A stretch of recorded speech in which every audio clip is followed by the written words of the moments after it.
AITA for staying quiet at table 18, until the groom exposed my identity to my toxic family? I was in my home office, focused on debugging a system error for a client. I had the code open on one screen, my coffee long gone cold on its coaster, and my head buried in the problem as if the world didn't exist. Suddenly, my laptop chimed with a new email notification. I glanced up instinctively and saw something odd. It wasn't my work account. It was my old personal email, the one I'd set up in high school and rarely ever used. I was curious because no one ever wrote to me there anymore. The subject line grabbed my attention instantly. Wedding invitation. Jessica and Ethan. My heart skipped a beat. The sender's name left me completely frozen. Jessica Miller, my younger sister. I opened the message. A pretty, elegant invitation appeared on the screen, with watercolor florals and gold script. The text read, Jessica Miller and Ethan Davis have the pleasure of inviting you to celebrate their marriage. June 15th at 6 in the evening, the Grandview Ballroom at the Lakeside Hotel, Chicago. Below that was a personal message. Hey Audrey. I hope you're doing well. Sorry for using this email, but I don't have your current number or address. I found this in my old contacts. I'm getting married in a few weeks, and despite everything that happened between us and with the family, I really want you to be there. It would mean a lot to me to have my only sister at my wedding. I know it's been 12 years since we last spoke, but I hope you'll consider it. Please let me know if you can come. Jess. I stared at the screen for a long time. It wasn't just surprise. It was a strange mix of emotions, as if a box of things I thought I had dealt with had just been dumped in my lap. It had been 12 years. 12 years since the last time I spoke to any of them. 12 years since I walked out of that house and never looked back. Jessica had to be 28 now. When I left, she was 16. I wondered what she looked like if she had changed. The last image I had was of a spoiled teenager, the kind who always got what she wanted because life was handed to her. I leaned back in my ergonomic chair and thought about whether I should reply. Part of me wanted to delete the message, shut my laptop, and go on with my life as if nothing had happened. But another part, the one that was still curious, poked at my pride. Jessica was looking for me. She wanted me to go. Maybe she had matured. Maybe she wasn't the same person. I sat there in silence for about 20 minutes until I made a decision. I replied briefly without emotion. Hi Jessica. Congratulations on your wedding. Yes, I'll be there. See you then. Audrey. I hit send before I could second-guess myself. The following weeks flew by. I rearranged my schedule, moved some meetings, and pushed back a couple of deadlines. My assistant helped me organize everything for the trip. And even though I tried not to overthink it, deep down I had that tension of someone who knows they're about to walk into a place where they were once made to feel unwelcome. I also thought about the gift. I didn't want to look like I was showing off, but I also didn't want to show up with something that felt like a cheap obligation. In the end, I picked out a very fine crystal vase from a designer brand, the kind that looks expensive without screaming it. Cost me almost $1,500. For me nowadays it wasn't a huge expense, but it was a gesture. The day before the wedding, I took a flight from Austin to Chicago. I hadn't been back in over a decade. As soon as I stepped out of O'Hare, the air, the noise, everything hit me like a distant memory. I took a car service to my hotel, a comfortable business-class hotel without showy luxury, and close to the venue so I wouldn't have to deal with the city's notorious traffic. I checked in, went up to my room, unpacked and hung up the dress I was going to wear. It was navy blue, simple with a classic cut, and no dramatic neckline or sequins. I had learned something over the years. Sometimes the most expensive things are the most understated. That night, I ordered room service and tried to mentally prepare myself. I wondered if my parents would be surprised to see me. I wondered if they would still be the same people who, when I was 18, kicked me out as if I were a piece of furniture they no longer needed. For a moment, the thought crossed my mind to call Jessica and let her know I was in town, but I let it go. We would see each other the next day, that was enough. The next day I woke up early, went for a run along the lakefront to clear my head, and then came back to shower. I spent the afternoon trying to stay calm. I read a bit, watched some TV, and forced myself not to dwell on the past. Before I started getting ready, my makeup was subtle, just enough to look polished. I put my hair up in a clean, elegant bun. I put on a pair of simple pearl earrings I had bought myself years ago. When I looked in the mirror, I liked what I saw. I looked confident, professional, like someone who no longer needed to prove anything to anyone. I grabbed the box gift, took a deep breath, and called an Uber to the venue. I left early because even on a Saturday, Chicago traffic is unforgiving. The Lakeside Hotel was as grand as I remembered, only it had been updated. I had gone a couple of times as a kid with my parents for special occasions, the ones where they wanted to pretend we were a perfect family. The ballroom was on an upper floor. From the hallway, you could hear laughter, music, that typical wedding sound where everyone is excited. And right away I started recognizing faces. An aunt, an uncle, cousins, people I hadn't seen since high school. Everyone looked older, of course, but they still had the same mannerisms. It didn't take long for them to notice me. The first to approach was my Aunt Carol. "Audrey, I can't believe it. Is that you?" She came over and hugged me, but when she pulled back, I noticed something in her eyes. It wasn't just surprise, it was something else, like pity. "Hi, Aunt Carol, it's great to see you. You look good," she said, choosing her words carefully. "You look better than we'd heard." I froze. Better than I'd heard? Before I could ask, my Uncle Mark walked up. Well, look at you," he said with an awkward little laugh. "Jessica said you might come, but we weren't sure. How are you, kiddo?" "I'm good, Uncle. And you?" "Hanging in there. You know, still at the same accounting firm, the usual." He shifted his weight, looking uncomfortable. "Hey, and are you stable now? Did you find a decent place to live? Your mom was saying you were struggling with that, with work and everything." I just stared at him. What was he talking about? But I didn't say anything. I just smiled. "I'm doing well, Uncle." "Really?" My Aunt Carol leaned in a little closer. She lowered her voice as if sharing a secret. "And your husband? What happened with him? Did you have the same kind of trouble with him?" I felt my stomach tighten. "What husband?" They looked at each other with that, "you better not say anything else" expression. My aunt squeezed my arm with false tenderness. "Well, the important thing is that you're here. I'm so glad you're okay." And it went on like that. Other relatives, family, friends, people who remembered me as a teenager came up to me, and all of them, absolutely all of them, had that same look, pity, as if they expected to find me broken and barely scraping by. My cousin Jennifer arrived with her husband, a guy I didn't recognize. "Audrey, wow, it's been so long," she said. How have you been holding up?" That phrase hit me like a ton of bricks. How have you been holding up? As if I were barely surviving. "Very well," I replied. "And you?" "Good, married, you know." She raised her hand to show off her diamond ring. "2 kids, we live out in the suburbs." "The usual." She paused for a second, as if debating whether to say what came next. "Are you well? Have you settled down after everything that happened?" My patience was already hanging by a thread. "I think there's a misunderstanding," I started. But Jennifer was already backing away, looking uncomfortable, as if she felt sorry for me. "Well, it's so great that you came. Jessica is going to be thrilled." She walked away.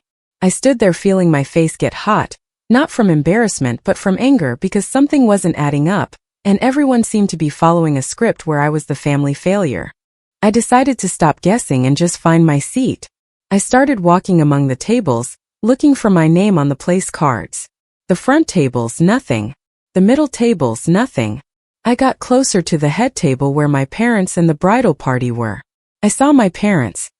I saw Jessica in her white dress, surrounded by people. My heart raced. I hadn't seen them in 12 years. My dad saw me first. He was wearing a dark suit, his hair almost completely gray now. When our eyes met, his face changed. First surprise, then something like discomfort. I walked over. "Dad." "Audrey." He stood up and gave me a stiff, warmthless hug. "You came." "Yes. Jessica invited me." My mom turned around. Then I saw her for the first time in more than a decade. She looked older, more tired, but she had the same smile as always. That polished smile she used when we had guests over. Pretty on the outside, empty on the inside. "Oh, honey," she said, hugging me. "I'm so glad you could make it." The hug felt just as fake as the smile. Then Jessica turned around and yes, she looked beautiful. Her dress, her hair, everything. You could tell she had planned every detail, but when she saw me, her expression wasn't excitement. It was more like disappointment. "Audrey," she said, looking me up and down. "You look well the same. Simple as always." And then she smiled, but the smile didn't reach her eyes. "I'm so glad you came. This way you can see how a real wedding is done." Stung, of course, but I swallowed the comment. It was her day, and I wasn't going to make a scene. "Congratulations, Jessica. You look great." My mom stepped in quickly, as if wanting to control the situation. "Come on, sweetie. Let me take you to your table." And right then I understood everything. She grabbed my arm and walked me across the room, past all the good tables, the close ones, the ones for important people, until we reached a corner at the very back of the ballroom. There was my place card. Table 18. "Here we are," my mom said in that sickly sweet voice. "The tables up front are for immediate family and the most important guests. You understand, right?" "Yes, I understand perfectly." I sat down. All around me were complete strangers, older people, distant relatives. I felt like filler stuffed in a corner. As the ceremony began, I stared straight ahead with a calm facade, and my mind drifted to the past. Because that scene, that way of making me feel like I was in the way, was nothing new. Ever since we were little, it was obvious who the favorite was, Jessica. My parents didn't even hide it. When she was 7 and said she wanted piano lessons, they bought her a baby grand piano and paid for a private instructor twice a week. When I was 14 and asked to join the after-school coding club, my mom told me I was better off learning something useful, like cooking or keeping the house tidy. Every one of Jessica's birthdays was a huge production. Themes, decorations, expensive gifts. For my birthdays, sometimes I didn't even get a cake, or just a quick one after dinner if they remembered. Jessica got a brand new convertible when she turned 16. When I turned 16, they told me to walk or take the bus, that they weren't going to waste money on a car for me. I had no choice but to figure things out on my own. I joined the coding club anyway. I threw myself into it, I loved it, I was good at it, and my brain lit up in a way it never did anywhere else. My computer science teacher, Mr. Peterson, told me once, "You have a gift for this. Don't let anyone tell you otherwise." I started fixing neighbors' computers, setting up smartphones, cleaning viruses, and installing software. They would give me $20 or $30 here and there, and I saved every penny. When I graduated from high school, I applied to colleges myself, studied for the SATs, and worked my tail off to get good grades. I was aiming for a scholarship because I knew I wouldn't get a single dime from my parents. The day after my graduation, they called me into the living room. I naively thought they were finally going to say something nice to me, a congratulations, even if it was late. My dad cleared his throat. "Audrey, you're 18 now. You're an adult." My mom finished the thought, as if she were just giving a simple notice. "We're not going to pay for your college. We have to focus on Jessica. She actually has a future." I felt like someone had dumped a bucket of ice water on me.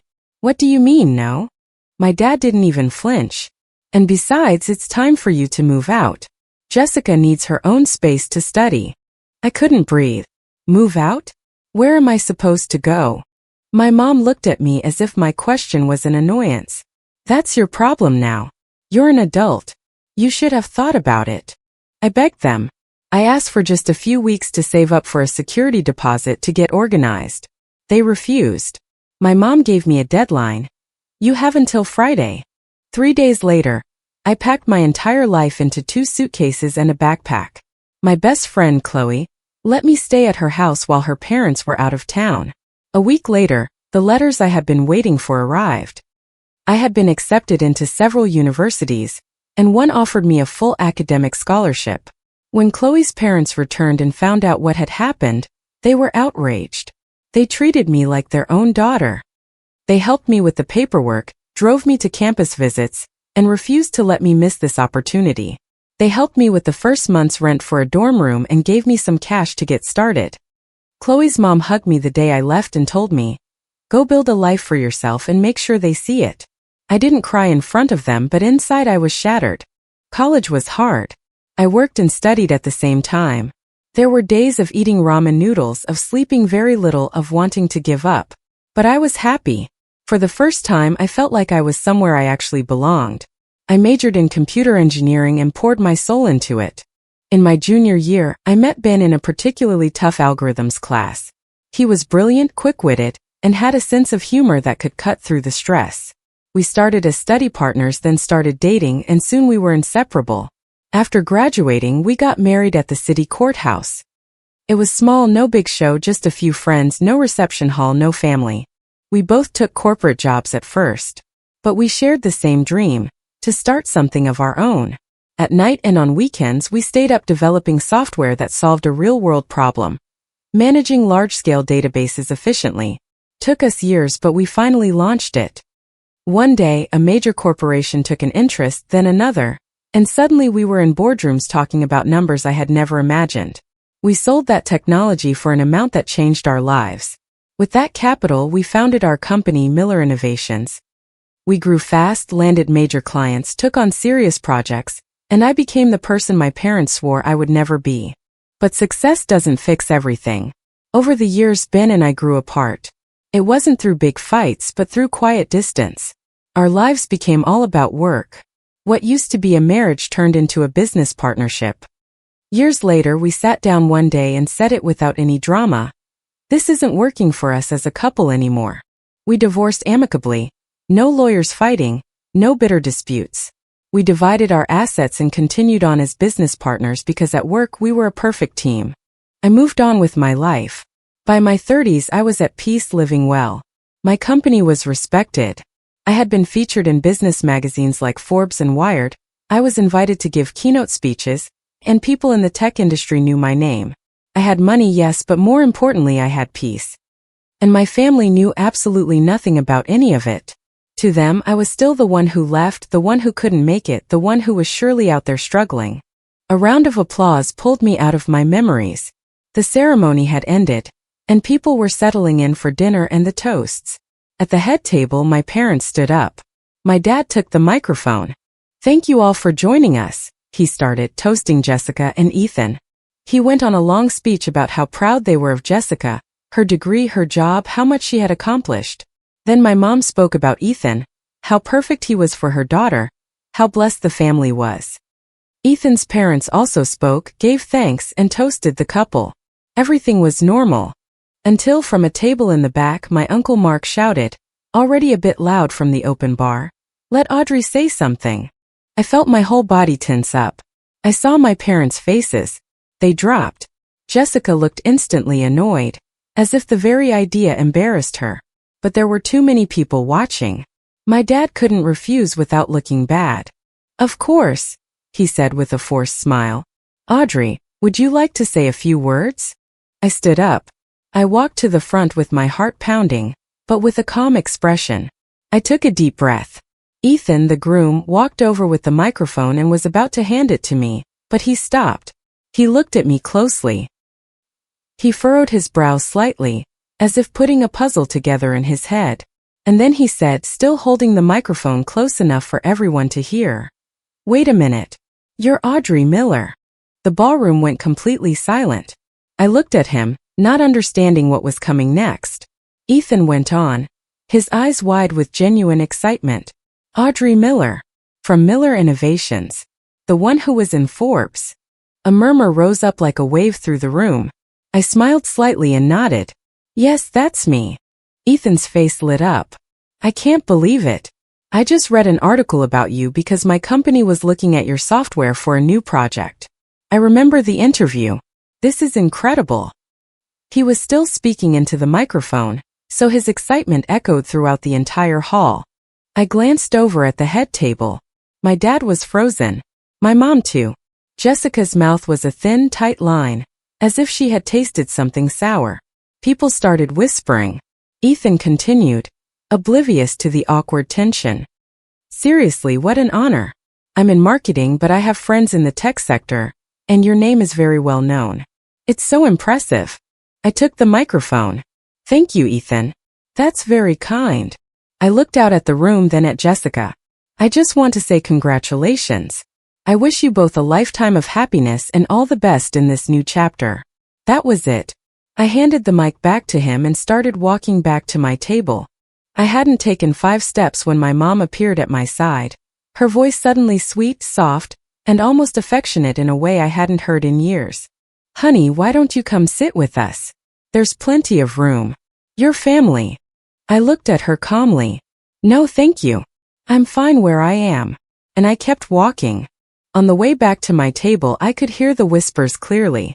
People were turning to look at me. A few younger guests were pointing discreetly. Sitting next to me was an older woman I barely recognized. It was my great-aunt Helen. She leaned toward me and said quietly with a serious face, "Child, I had no idea. Every time someone asked about you, your mom and dad said the same thing, that you were struggling living in a small rundown apartment, that you couldn't hold a decent job, and that you had married some deadbeat who walked out on you." And just like that, everything clicked into place. That explained the pity, the questions, the "how have you been holding up?" My parents had fabricated a story where I was the poster child for what happens when you don't obey, where I was the one who had failed. I took a deep breath and gave a half-hearted smile. People say a lot of things, Aunt Helen. The party went on, but the atmosphere had shifted. Suddenly, people started coming over to my table. Some just wanted to say hello. Others clearly wanted to network. A couple of younger cousins asked for a picture with me, excited as if meeting a minor celebrity. I was polite, I made small talk, I smiled, but inside I felt drained, as if the air in the room had become too heavy to breathe. I saw Jessica dancing with Ethan. I saw my parents trying to smile while people looked at them differently. I saw that change in energy, as if the entire room had figured out who had been lying for the last decade. I stayed for about another hour and then left without saying goodbye. I walked out of the ballroom, called a car, and went back to the hotel. As soon as I got to my room, I booked a return flight on my phone for the next morning. I didn't want to be there anymore. I had no interest in reconnecting. I had no interest in hearing excuses. At around 9 that night, my cell phone rang. An unknown number from a Chicago area code. I answered. Hello. My mom's voice came through, cheerful and light, as if we spoke every day. Hi, Audrey. It's me. I let out a sigh. Where did you get this number? Ethan gave it to me, she said, sounding proud. He knows people who know you. Listen, sweetie, we need to talk. Your dad and I want to see you tomorrow before you leave. Come over to the house to chat, to fix things, to make up for lost time. I laughed, a sharp, humorless sound of pure disbelief. Seriously? Now you want to make up for lost time? Of course, we've always cared about you, Audrey. We just didn't know how to reach out. It's not that you didn't know. It's that you didn't want to. Audrey, don't say that. I'm saying it because it's true. My mom started making excuses, using that innocent tone of voice she was so good at. We thought you wanted your space, that you were angry. My patience was gone. I already know what you told the family. There was a silence on the other end. Who told you? My great-aunt Helen. She told me you went around saying I lived in a horrible place, that I didn't have a job, and that I married a man who abandoned me. My mom stumbled over her words. Well, it was out of worry. Worry? You made up a story. You painted me as a failure because it fit your narrative. Audrey, no, please. Don't call me again. She tried to keep going. But honey, we're your family. Family is something you earn. And I hung up. I blocked the number. 15 minutes later, messages from other numbers started flooding in. My dad, Jessica, some cousins I barely remembered. All with the same tone. We need to talk. It wasn't like that. Forgive us, we're family. I didn't read most of them. I blocked them one by one. The next day I left early. On the plane back to Austin, I felt something I wasn't expecting, relief. It was as if a weight I didn't even know I was still carrying had finally been lifted. I thought that was the end of it. I was wrong. 2 weeks later, I got another email from Jessica. This time it wasn't a polite invitation.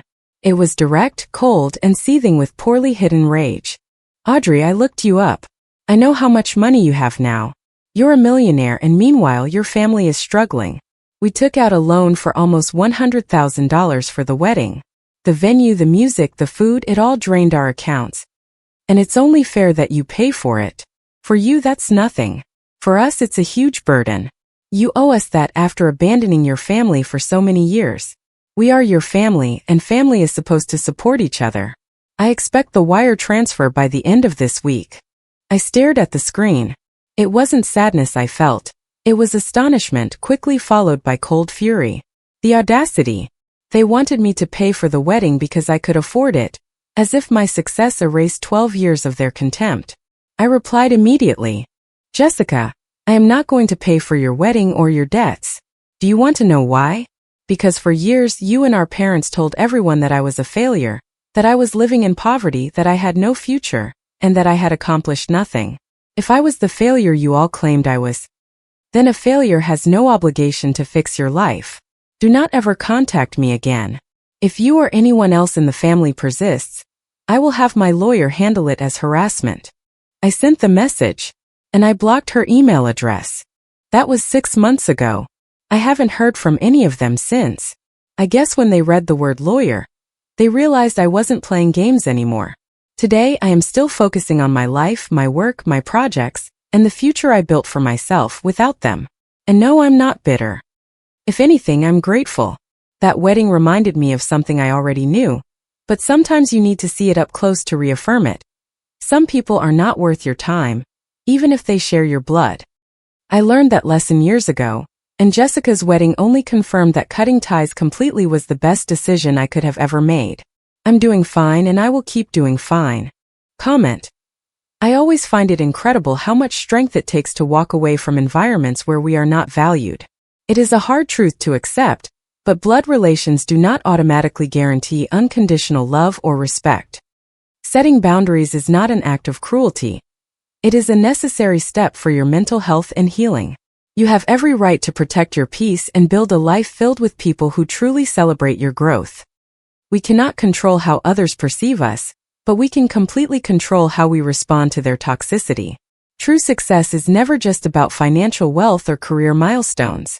It is about waking up every day with a quiet mind, knowing you stayed true to your values. I hope this reminds you to never let anyone else write the narrative of your life. Please take care of your heart, surround yourself with genuine kindness, and keep moving forward. I would love to hear your thoughts on finding peace in the comments below. If you liked it, don't forget to leave a comment and support the channel by subscribing. See you in the upcoming stories.